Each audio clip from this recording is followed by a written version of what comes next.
오늘은 출애굽기 21장 말씀입니다. 다시 21장 말씀으로 이어가겠습니다. 구약성경 113쪽 출애굽기 21장 12절부터 25절까지 오늘 주시는 하나님의 말씀으로 받겠습니다. 12절부터 25절까지 한 절씩 저와 여러분이 교독하겠습니다. 사람을 쳐 죽인 자는 반드시 죽일 것이나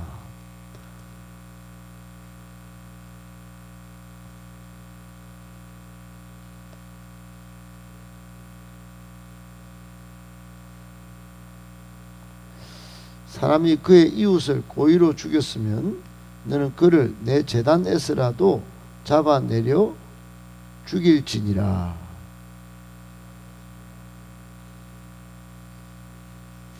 사람을 납치한 자가 그 사람을 팔았든지 자기 수하에 두었든지 그를 반드시 죽일지니라.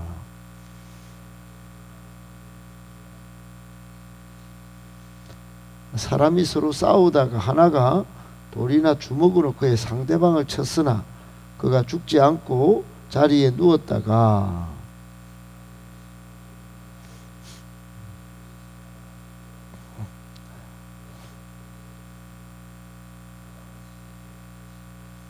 사람이 매로 그 남종이나 여종을 쳐서 당장에 죽으면 반드시 형벌을 받으려니와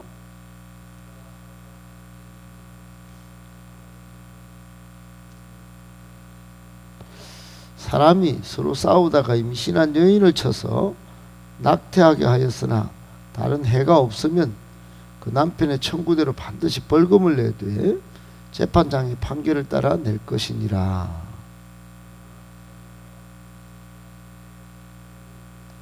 24, 25절 같이 읽습니다.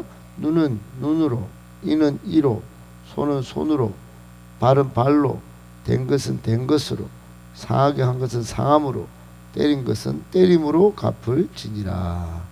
아멘. 네, 오늘은 생명의 주인이라고 하는 제목 가지고 본문에 우리에게 주시는 교훈의 말씀을 받고 적용하며 기도하겠습니다. 세 가지로 받겠습니다. 첫 번째, 하나님의 사람은 하나님이 택한 백성다운 삶을 살아야 합니다. 하나님의 사람은 하나님이 택한 백성다운 삶을 살아야 합니다. 여러분, 출애굽기 구조상 20장부터 오늘 본문을 지나서 23장 19절까지는 시내산에서 하나님이 택한 백성 선민의 언약 체결의 조건으로 하나님이 이스라엘 백성들에게 제시하신 율법과 행동 규범을 기록하고 있습니다. 20장부터 그게 시작되었는데 우리가 설명절로 넘어왔습니다. 근데 오늘 본문을 지나서 23장 19절까지 언약 체결의 조건으로서 백성들에게 율법과 행동 규범을 기록했는데 특히 20장은 그 핵심인 십계명을 담고 있습니다. 십계명 다 아시죠? 십계명 하나님을 섬기는 것만 유일한 신앙 행위로, 그리고 우상을 만들지 말고 또 하나님의 이름을 망홀히 여기지 말고 그리고 안식일을 기억하여 거룩히 지키고, 그 다음에 부모님을 잘 공경하고, 그리고 살인하지 말고 간음하지 말고, 그리고 도둑질하지 말고, 또 거짓 증거하지 말고 탐내지 말고, 이런 핵심적인 십계명을 그리고 유일하신 하나님을 섬기는 백성들의 신앙의 순수성을 보존하기 위해서 여러 규례들을 지금 쭉 말해오고 있습니다. 그리고 오늘 본문이 있는 21장부터 23장까지는 이스라엘 백성이 사회라는 공동체 속에서 혼자 살아갈 수가 없죠. 그렇게 생활할 때 꼭 지켜야 할 택한 백성의 행동 원칙을 담는 소위 십계명이 아니고 이거는 시민법입니다. 시민법. 십계명과 규례에 이어서 시민법을 기록하고 있는 겁니다. 여러분 십계명과 그 규례는 앞에 있는 십계명과 규례는 먼저 하나님의 택한 백성이라면 너무도 당연하게 하나님과의 바른 관계가 중요하겠죠.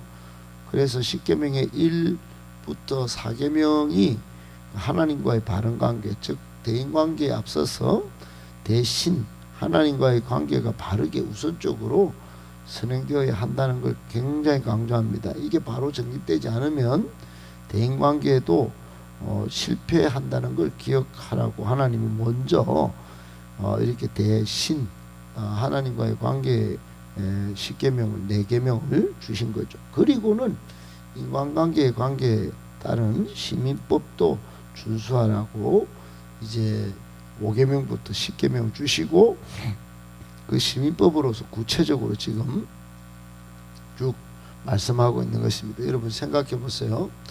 세상 사람들이 서로 싸우고 미워하고 죽이고 온갖 세상의 악과 범죄에 빠지고 중독에 빠지고 왜 혼탁에 빠졌을까요? 그것을 올라가 보면 아담과 하와가 하나님 말씀을 어기고, 즉 하나님과의 관계가 어그러지고 나니까, 타락하니까, 죄를 지으니까 이게 서로 헐뜯고 형제 죽이고 더 이상은 평화가 없고 끊임없는 분쟁과 갈등과 수고와 경쟁이 존재하게 된 것이죠. 꼭 기억해야 합니다. 여러분, 십계명과 규례가 하나님이 꼭 정의해서 우리 가슴에 새겨주는 것은 먼저 하나님과의 바른 관계, 하나님의 사람은 하나님과의 바른 관계가 꼭 바로 되는지 안 되는지 본인이 점검해 봐야 합니다. 거기서부터 오늘 21장의 시민법이 주어졌다는 걸 기억해야 합니다. 구체적인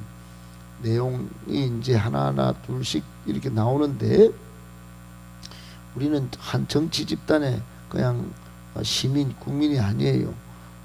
우리 이스라엘 백성들은 하나님께서 직접 백성을 삼으시고 그 법을 제정하셔서 그 법대로 살게 하신 거예요. 그러니까 대하나님과의 관계를 먼저 하고 그 속에서 이제 사랑과의 법을 제정하신 순서를 기억해야 합니다. 다른 말로 하면 이스라엘이 세상 사람과 다른 사람들이다 라는 겁니다. 하나님이 택하셨고 하나님이 직접 통치하시고 다스리는 하나님의 나라고 하나님의 백성이라는 겁니다. 당연히 하나님의 나라 사람이라면 하나님 법도 지키고 그 법에 이어서 이제 오늘 이 시민법을 지켜나가야 할 것이었습니다. 우리가 받는 첫 번째 교훈은 오늘날 이 시대를, 마지막 시대를 살아가는 우리도 하나님이 택한 백성입니다. 빌립보서 3장 20절에 보면 우리의 시민권은 하늘에 있다 그랬죠. 하늘 시민권자입니다. 그러면 당연히 천국 시민으로서 이 오늘 이스라엘이 받은 이 법도 우리에게 유효한 법이라고 생각해야 합니다. 원리가 똑같다 이 말입니다. 원리가 하나님을 먼저 섬기고 하나님을 바르게 관계를 잘 한 사람이 공동체의 삶을 잘 살아낸다는 걸 기억해야 하는 겁니다. 이게 쉬운 일은 아닙니다. 하나님의 백성, 즉 하나님의 사람으로 산다는 건 결코 쉬운 일은 아닐 것입니다. 그것은 하나님 말씀 앞에서 내 몸과 마음을 복종시켜 세상을 따르지 않는 고난의 길일 수 있습니다. 그럼에도 불구하고 축복과 쾌락만 추구한다는 건 옳지 않습니다. 그러므로 오늘 본문부터 주어진 시민법이 참 중요하죠. 하나님이 택한 하나님 백성이라면 사람과의 사이에서 10계명으로 치면 5계명부터 10계명의 정신도 참 중요합니다. 생명을 귀히 여기고 또 힘없고 소외된 그런 이들을 향한 관심과 사랑도 잊지 말고 그 베풀며 살아야 한다 하는 겁니다. 꼭 기억하고 하나님 택한 백성다운 삶 중요합니다. 꼭 기억하고 그렇게 삶을 살아낼 수 있게 되기를 예수님의 이름으로 축복합니다. 아멘. 두 번째, 생명의 구원을 받은 우리, 은혜를 아는 우리는 당연히 타인의 생명을 소중히 여겨야 합니다. 생명의 구원을 받은 우리, 은혜를 아는 우리는 당연히 타인의 생명을 소중히 여겨야 합니다. 여러분 20장에 십계명과 규례를 주신 하나님은 20장 2절에 보면 십계명 안에 나는 너를 애굽 땅 종되었던 집에서 인도하여 낸 내 하나님 여호와니라고 딱 말씀하시고 계명과 규례를 주시고 계십니다. 이처럼 하나님은 십계명과 규례를 주시기 전에 먼저 하나님이 이스라엘 백성을 애굽 종되었던 집에서 살리시고 구원하신 것을 먼저 알리셨어요. 그러니까 다른 말로 하나님 베푸신 은혜를 깨닫게 하셨어요. 즉 지금부터 당신이 선포하는 십계명과 각종 규례, 그리고 오늘 본문 21장부터 나오는 시민법에 이르기까지 이 모든 것은 이스라엘 백성, 즉 하나님의 택한 백성이라면 당연히 불평하지도 말고 무시하지도 말고 마땅히 지켜야 할 의무임을 깨닫게 하신 겁니다. 그 핵심이 바로 생명의 구원을 받았기 때문에, 은혜를 입었기 때문에, 즉 은혜를 아는 사람은 반드시 타인의 생명을 존중히 여기는, 또 타인의 것을 귀하게 여기는 시민법도 지켜야 된다 하는 겁니다. 여러분, 우리도 마찬가지예요. 은혜를 받은 대로 시민법으로 이 지금 쭉 이제 본문 속에 나오지만 종이 있었죠. 종을 인간답게 처우하고, 오늘 시민법 두 번째 사형에 해당하는 죄를 이게 우리가 보게 됐는데, 생명을 소중히 여겨야 한다는 겁니다. 엄청 오늘 무서운 내용입니다. 그러니까 앞부분에는 사형법이고 뒤에는 동해보상법이라고 완전히 심각하죠. 그러니까 생명은 생명으로 갖고, 눈은 눈으로 갖고, 또는 이는 이로 갖고, 손은 손으로 갖고, 발은 발로 갖고, 대인 것은 대인 것으로, 상한 것은 상한 것으로, 뭐 때린 거는 때린 걸로, 이게 동해보상법입니다. 같은 해를 받은 대로 해를 가하는 징벌 규정이죠. 여러분, 이게 좀 무시무시한 것 같지만 사실은 이제 오늘 이후로 계속 언급이 되겠지만, 하나님이 이걸로 인하여 영원히 벌받거나 영원한 심판에 빠지거나 또 공동체가 망하지 않도록 하는 하나님의 사랑이 깃들어 있다는 걸 또 봐야 됩니다. 그러니까 어떻든 오늘 본문에 이 사형에 관련된 처형을 반드시 죽일 거, 12절부터 17절까지 반드시 죽이는 내용들이 나오는데, 이건 여러분 더 중요한 깊은 의미가 뭐냐면, 다른 사람의 생명은 하나님이 주권을 가지고 있으니 함부로 하지 말라는 그런 뜻입니다. 그러니까 여러분, 단순히 한 사람의 생명을 빼앗는 것으로의 살인이 아니라, 살인이라고 하는 것은 다른 사람을 죽인 것은 생명을 주신 하나님에 대한 범죄다. 즉 하나님이 창조하신 가장 존귀한 창조물인 하나님의 형상을 가진 인간을 하나님의 형상을 파괴하는 행위가 되기도 하니 이건 굉장히 큰 범죄다. 그래서 사형을 시키는 겁니다. 앞서 십계명의 살인죄가 직접적인 하나님을 향한 죄는 아니지만은 부모 공경부터 쭉 나오는 대인관계 속에 죄를 규정한 것이지만은 이것마저도 하나님의 주권을 침해하는 것이라는 사실을 기억해야 합니다. 특별히 오늘 본문 사형이라는 극단적인 형벌에 해당하는 이 네 가지 죄는 모두 하나님과의 수직적인 관계와 인간 사이의 수평적인 관계를 동시에 파괴하는 그런 행위에 해당돼서 심각한 죄입니다. 우리에게 받는 두 번째 교훈은 그래서요, 인간의 생명을 주관하고 그의 생사를 결정하시는 분은 하나님이신 줄 알아야 된다는 겁니다. 하나님 외에는 그 어떤 누구도 인간의 생사를 결정할 수가 없고, 그러므로 살인죄는 그런 죄에 해당하는 겁니다. 특히 고의로 사람을 죽인다. 그 사람은 오늘 본문에 보니까 내 제단에서라도 잡아내어 처형하라고, 그러니까 14절 끝에 그렇게 말씀하죠. 아무리 예배당에 들어와도 안 된다는 겁니다. 그 정도로 심각한 죄인 거예요. 그러므로 사람의 생명을 함부로 빼앗는 행위는 하나님의 형상을 파괴하는, 하나님 주권에 도전하는 심각한 범죄인 줄 알고 사람과 이웃을 인격적으로 대하는, 생명 존중할 줄 아는 우리가 되기를, 그러니까 우리가 먼저 생명의 구원을 받은 은혜를 기억하고 타인의 생명을 소중히 다룰 줄 아는 그런 신앙 회복이 있기를 예수님의 이름으로 축복합니다. 아멘. 마지막 세 번째, 하나님은 공동체가 건강하게 잘 유지되는 것에 최상의 가치를 두고 계심을 아시합니다. 하나님은 공동체가 건강하게 잘 유지되는 것에 최상의 가치를 두고 계심을 알아야 합니다. 여러분, 오늘 본문 사람을 죽이고 또 몸에 상해를 입히는 행위에 대한 시민법입니다. 너무너무 엄격하죠. 우리 오늘 후반부에 23절에도 이제 정확하게 나오고 그 앞부분에도 계속 나오지만 이걸 동해보상법이라고 굉장히 구약 율법적으로는 너무너무 심각하게 다루는 법이에요. 물론 예수님이 와서 사랑과 용서의 법으로 대체가 됐지만 이 율법이 선포될 때만 해도 이게 굉장히 엄격하게 다룬 겁니다.